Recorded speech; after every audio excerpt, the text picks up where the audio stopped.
Hey everybody, 89 Technical here, just finishing up Geek Week. Can you believe that's over already?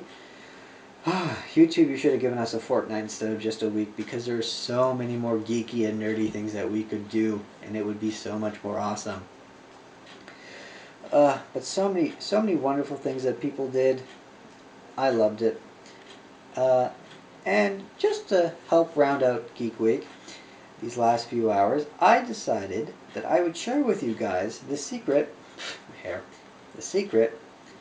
of how to tell the difference between a nerd and a geek. Now, I know a lot of people use the word interchangeably, like, "Oh, I'm a nerd, I'm a geek," blah, blah, blah. But these two creatures, within the species, they're actually very different from one another. On the surface, they might look the same, but if you delve down deep, they have quite a lot of different opposing attributes. Now, I'm going to share them with you. So, first of all, is where they live. They have very different habitats. I'm an old school geek, and I can tell you from personal experience, if you're looking for a geek, you're not going to find one.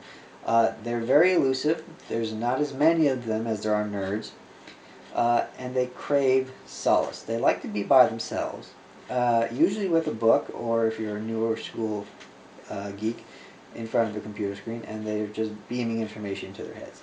Now, this is not to say that geeks are antisocial. Far from it. Far, far from it.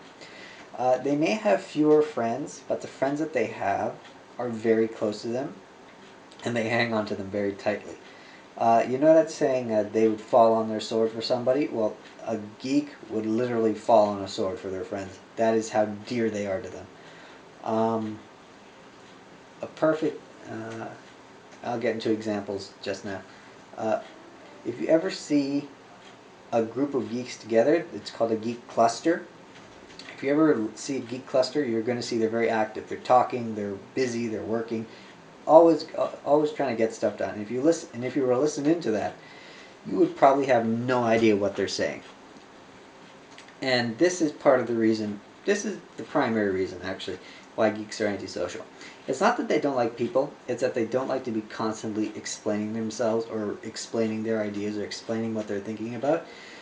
Because if you're talking to somebody and the things you're saying are just constantly going over their head and you have to stop and keep explaining things, it gets tiresome and bothersome after a while, and it just feels like a waste of time. So what a geek will do, they'll be like, you know what, I'm going to sit and I'm going to wait. When another geek comes along who can understand what I'm talking about, we're going to put our heads together, we're going to do something magical, and then we're going to change the world, and it's going to be for the better. That's how geeks operate socially. Nerds, on the other hand. A nerd can have 5,000 friends, but only know 100 of them. Personally. They're very, very social creatures, and you can find them everywhere. You can find them playing Magic cards, playing Yu-Gi-Oh! You can find them at comic book stores. They form conventions like Comic-Con. They love movies. They're online. They're in chat rooms. They're doing MMOs, World of Warcraft, and League of Legends, all that great stuff. Very, very, very social creatures. Very hard to get a nerd on its own, though. If you find a nerd on its own, they're not the same as when they're in groups. They're a little more out of place. They're looking over their shoulder. This is because in the wild, nerds lack that self-defense that allows them to scare off non-nerd predators. You have to understand, I'm a very old school geek. The time I come from, geekdom and nerddom, they weren't as widely accepted as they are now. Like literally, if you read books, you were ostracized. If you played video games, you were probably a loner. If you did any kind of thing like magic cards or collectibles or that kind of stuff, there were groups of people who would literally hunt you for your skin. So that was a thing. But we don't live in that time anymore, thankfully. Thanks to things like the internet and movies and TV shows that have exposed the sheer awesomeness that is the world that that nerds and geeks live in, we're more accepted. So we're allowed to come down from our mountains and out of our clubs respectively and mingle amongst the people. But we're still slightly different. As in that way, you would be able to say that there's a scale that you're either an extreme geek or an extreme nerd. But most people fall somewhere in between. They have geeky tendencies. They have nerdy tendencies. So let's see. What's next? Physical appearance. Now this doesn't apply as much as it used to, but it's still a useful guide. Now, geeks. Geeks are primarily very skinny. Now that's not all geeks, but there are some large geeks. But if you see a large geek, um, there's usually one or two reasons applying to this. The first one is that they've either gotten to the age where their poor diet, their lack of exercise, and their age have just caught up with them. And don't worry, that happens to all of us. You're just ahead of the curve, as always. Or two, they have some kind of condition, be it their thyroid or slow metabolism, whatever. It doesn't matter, and that causes them to put on more weight than the average geek would. So they would be thicker. But geeks usually are very thin. The reason for this is because two reasons. One, geeks neither eat nor sleep, and the reason for this is because those things waste time. The time that you spend eating or sleeping. Think about it, you sleep for 8 hours. That's 8 hours that you could spend doing so much more. Or eating, that's half an hour that you could spend doing something else. Also, because geeks lead very sedentary lifestyles, they don't expend as much energy as their nerdy counterparts, so they don't feel that craving to eat all the time like regular people do. Now nerds, on the other hand, nerds come in all shapes and sizes. You've got skinny nerds, you've got big nerds, you've got you've got tall nerds, you've got short nerds, all shapes and sizes, all colors of the rainbow. Now here's one thing that's predominant among geeks. Geeks, whatever their color is supposed to be, they're usually one or two shades lighter, because they don't venture outside, so they lack melanin in their skin.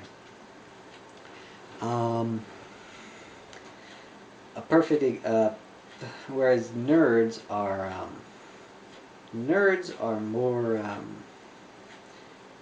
more active, but they're also very sedentary.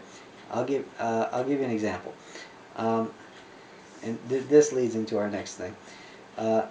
Nerds, because they like to dabble in all sorts of different things, they're very active in all sorts of different communities. But the communities that they're in are also very sedentary, so they're doing more sitting down. For example, if you're playing Magic cards, you're sitting down. If you're playing chess, you're sitting down. If you're on an MMO, you're sitting down. If you're reading a comic book, chances are you're sitting down, unless you're standing, which is just as bad because you don't burn any calories standing. So you're doing a lot more stuff. So you feel that need for energy, but at the same time you're sedentary.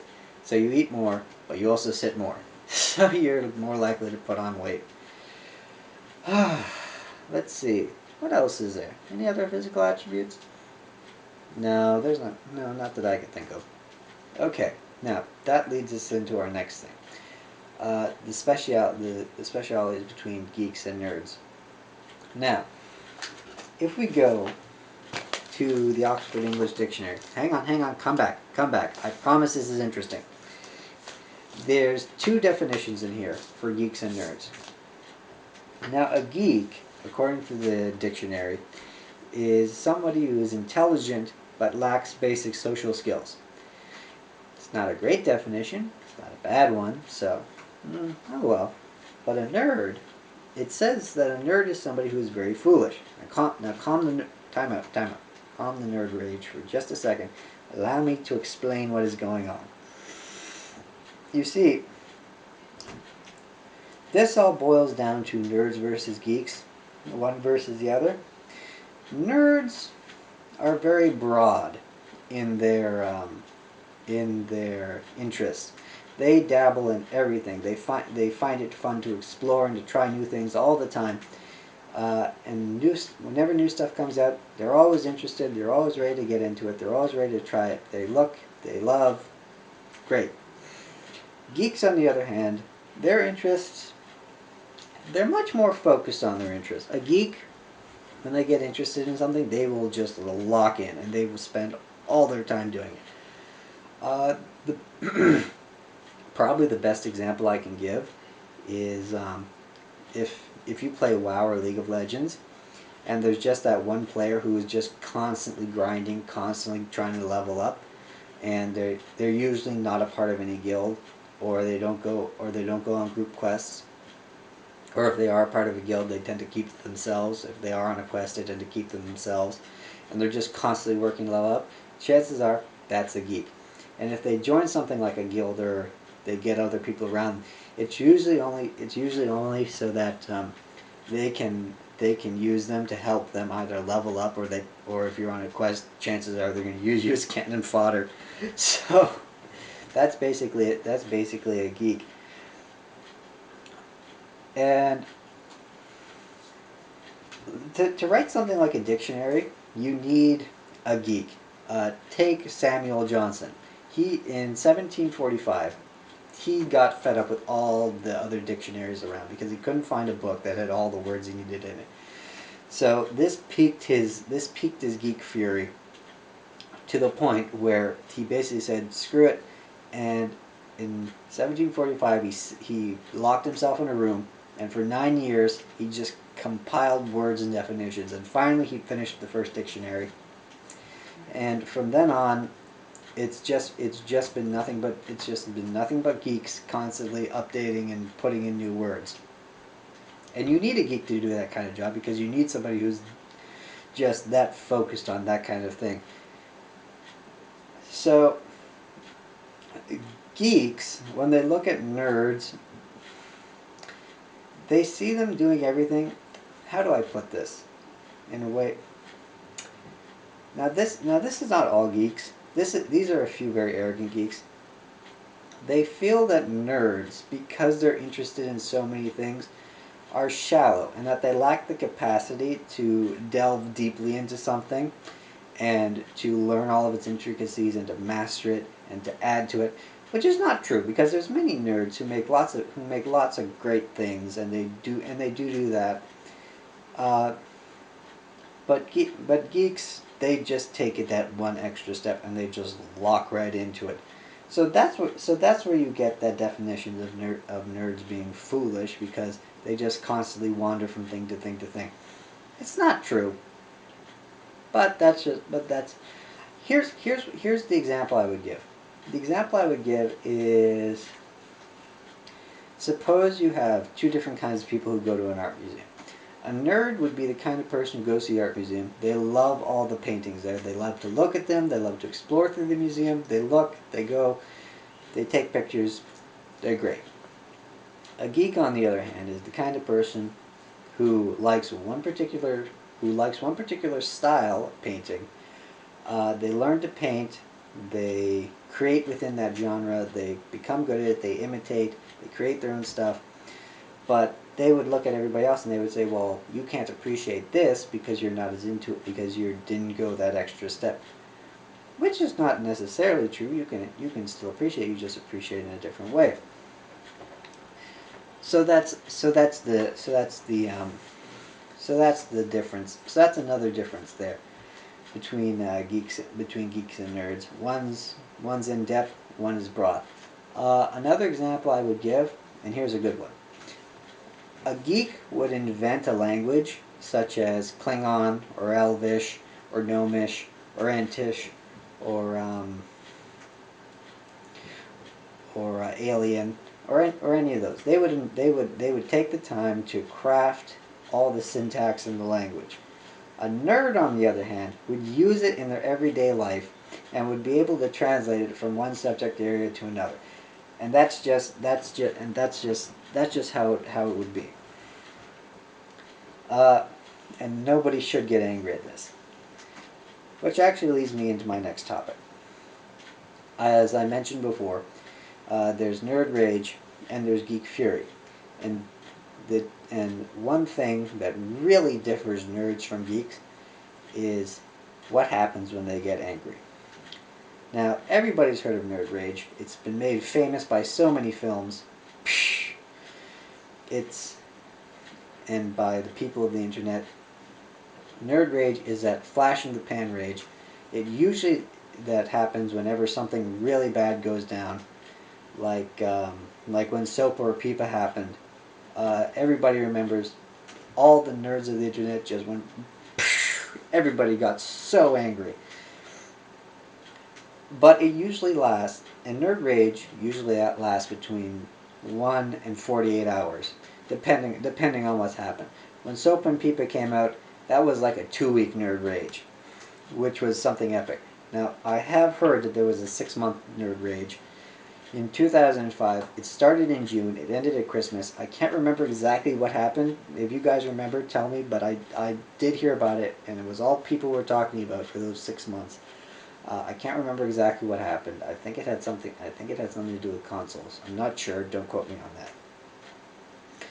But nerd rage, it's fast and it's powerful. And the reason it's powerful is because there's, as everybody saw, there are simply so many people who think alike and who share the same interests. And because of that, when one person gets mad, they share that with 2 other people.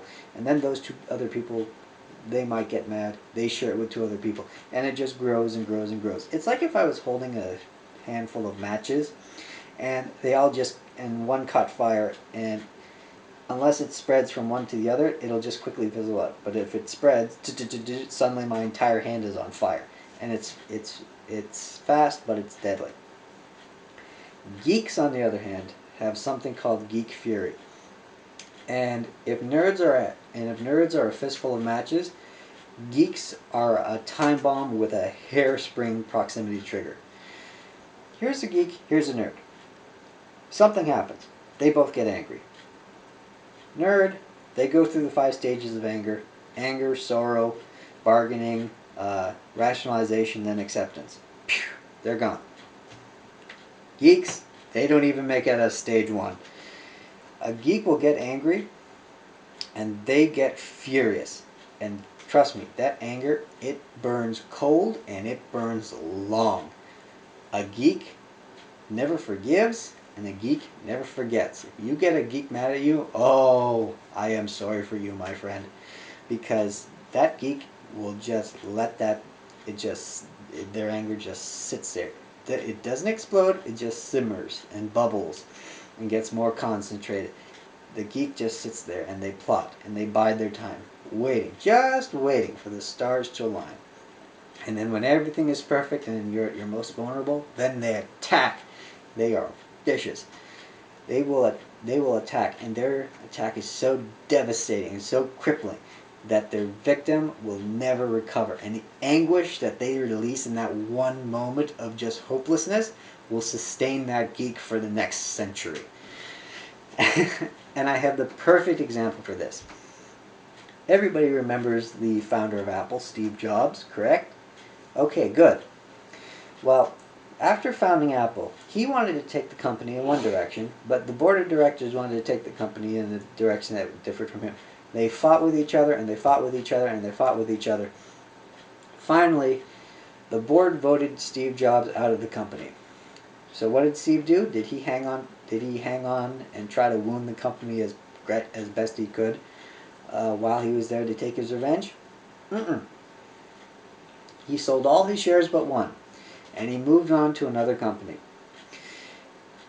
And he would always listen, but he kept his ear on Apple, his eyes and ears on Apple, just watching and waiting. He built up this other company called Pixar. It turned out to be a hit, made him lots of money, but he always kept his eye and his ear open on Apple. And 10 years later, when the company was at the brink of financial collapse, what did Steve do? He stepped in, he grabbed everything, and he said, I'm in control now, what you going to do about it? And that was his victory. It was complete and utter. And that is probably one of the perfect examples of geek fury. Another example, there's two guys who founded Microsoft. Everybody knows about Bill Gates. Uh, Fewer people, but if you Googled it, you would find it, know about Paul Ashworth, who is his co-founder in 1975. Now, sometime between their founding and a few years later, 40 years ago. Let's just say 40 years ago, almost 40 years ago, which, if you're to translate that to internet time, is way back in the era of dinosaurs. Uh, According to Paul, Mr. Gates tried to kick him out of the company by making his shares worthless. Uh, and Paul never forgave him about that. 40 years later, and I remember this because I saw it on 60 Minutes. He was doing an interview, and he mentioned this, and he even wrote it down in a book, and he won't let it go. This is a perfect example of geek fury. It's 40 years on. This little thing. They're both rich men now. They're both fabulously wealthy. The thing that happened, it didn't go down. The coup failed, but this anger and resentment has just carried on for 40 years. And if you look at all the big companies, and you look and all the ones that compete with each other and the ones that really resent each other, if you go back in time and you go back to all their little foundling companies, and you look at the things that caused them to feud with one another. Either somebody broke off and took an idea and founded their own company, or somebody did something that was insanely similar to what they were doing, and they accused each other of copying each other. If you look now, and if you go now and you look at those companies, the people who are still running them, the geeks in charge, they're still mad at each other over those things, and that fury will literally never die, because even when they go, when they finally either they leave the company or they pass on, that fury that they have will have already been imparted on the next generation of geeks who are coming up, and they will just hate each other for this one little incident that really, in the big scheme of things, does not matter. So this is how geek fury works. If you catch it, oh God, I am so sorry for you. But that's one way to tell the difference between a geek and a nerd. And I mentioned earlier how some geeks look down on nerds, and how some nerds look down on geeks. Some nerds look down on geeks because they see them just as loner versions of nerds who think that they're better than everybody else, which is not true on both sides. So I'm going to tell you one more little secret. Picture a spider and its web. Now, the spider needs the web so that it can sustain itself with food, so that it has a place to go, somewhere that it can call home. The web, at the same time, first of all, it needs the spider to weave that web, and after the web has been created, the web needs the spider to clean it up of all the bugs that get caught in it. It needs it to repair all the little things that go wrong with it, and it needs it to expand the web now and then, so that it can continue to be a vibrant web. And you can draw the same comparison between geeks and nerds. The geek goes that extra step to create and to innovate. Now, I'm not saying that nerds don't create and innovate. There are many nerds who do very good work, who create and innovate a lot of things. But if you look at geeks and you use them as the spider, they do that creation and that innovation. All those little startups, such as Google or Microsoft or Apple, or all those other things that start in a garage with people building things out of junk and spare parts that would later turn into these massive companies. If they didn't have that nerd base that looked at it and said, "Hey, this is actually pretty cool. We want more of this. We're going to invest in it, and hopefully you're going to turn out more." If that nerd base hadn't been there, and that following hadn't been there, and it hadn't grown, and it hadn't drawn people into a community, those geeks would have ran out of steam, and all their creations would have remained just junk and spare parts in a garage sitting somewhere, and not these innovative things that change our world as it turns. At the same time, if you look at